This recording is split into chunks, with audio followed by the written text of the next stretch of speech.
Hello and welcome to my patch 13.1 video where I'm going to cover the teams most impacted by the patch. I did this all last season. I uploaded videos on it, and then at the end of the patch I upload the most common matchups from the patch and then do a cumulative video at the end. So if you have any interest in Season 12, that's on my channel.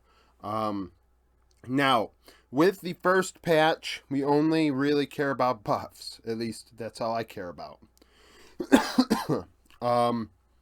Because the way I view it, nerfs for the opening patch, I mean, we don't know how the nerfs actually affect the teams because we don't know if these champions, I mean, we can assume K'Sante, Yuumi, and Zeri are in every team's scrims and every team's repertoire in champion pool, but we cannot prove that it is like, you know, their top pick, their second pick, their third pick. And I like to only include players that have picked the champion a lot, or are the only ones to pick it at all. Because then they have an inherent, like, cheese advantage that, hey, I'm willing to pick this champion, no one else is, therefore this buff slightly helps me. I'm going to also tell you, not all buffs and nerfs are created equally. I know that. I know there are thousands of variables that go into all of that. We look at this from like a really black and white lens, and whether a thing is a buff or a nerf, that's the way it is. How impactful they are, that's another story. I'm not an analyst getting into the nitty gritty of the stats. It's just basically who was affected the most. Now, the buffs: Jace, Sion, Shaco, TF, Lissandra, Xayah. Nerfs: Aatrox, Fiora, K'Sante. I said Aatrox, sorry about that cough. Dr. Mundo, Zeri, and Yuumi.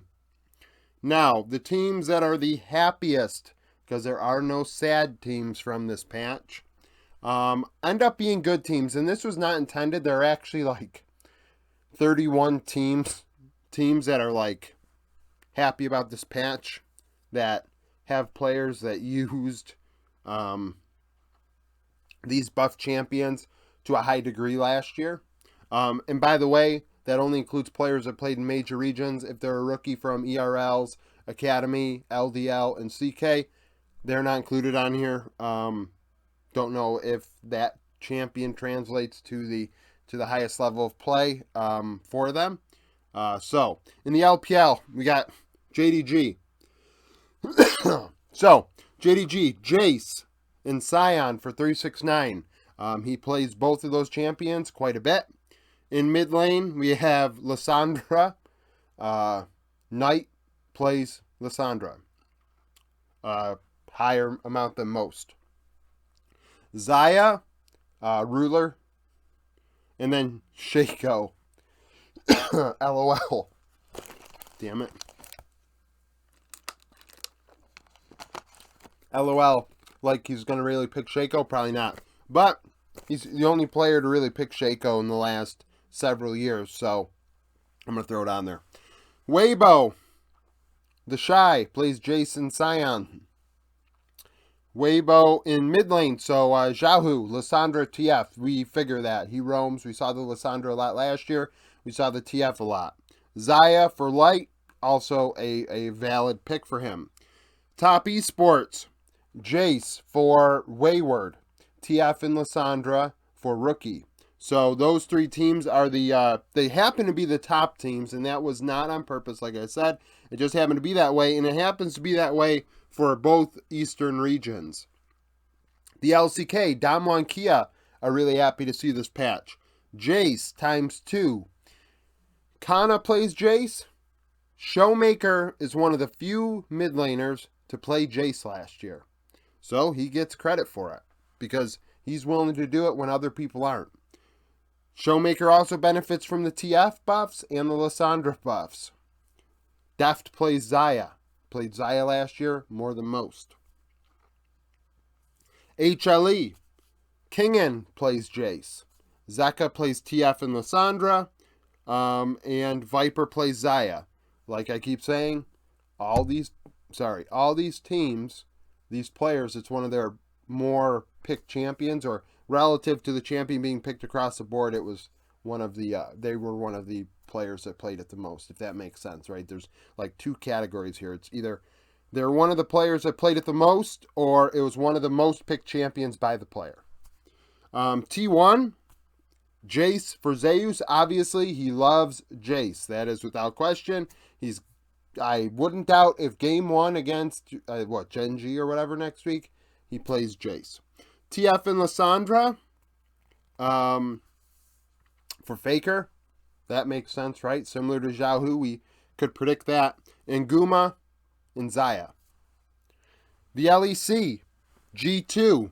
So Broken Blade was one of the few players to play Sion a lot last year, so Sion's on there. Caps plays Lissandra and TF. And then Hansama plays Xayah. So those 4 champions for G2, all of a sudden they're in their wheelhouse. They've been buffed. Maybe they have a higher likelihood of being picked. Obviously, the buff might not be strong enough, but that's not the point of this video. And then the first team that isn't considered like super competitive, Mad Lions. Lissandra and TF for Niski. Not as good as Xiaohu and Faker, but similar mid laner, right? A roamer, a facilitator. And then Xayah for Karzi.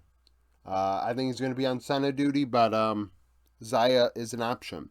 And then for the LCS, we have Evil Geniuses. Evil Geniuses, Lissandra, and TF for Jojo Pune. The LCS across the board, this patch is not very great for them.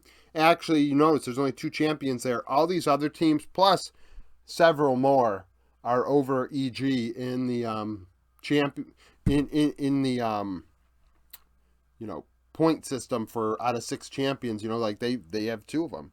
Someday is not a big Sion player. At least last year wasn't a big Sion player. FBI wasn't a big Xayah player. Like Someday isn't a big Jace player last year. Like that sort of stuff. Like it's not applicable. So normally, so if it wasn't such a quick turnaround, I would go back in time and for 13-2 and so on. I hope to be able to do that without having to do all the previews and being sick. So my goal is for 13-2 to take this video and not only look at, the 13-1, because that's important, but also 2022 and like 2021 to try and see like, oh, maybe a player played it 2 years ago. It was slightly out of meta last year. Player didn't play it. That'll be done. Plus, I am going to try and keep track of bans for each player, which is going to be a interesting thing. I think Games of Legend does it. I'm going to have to check.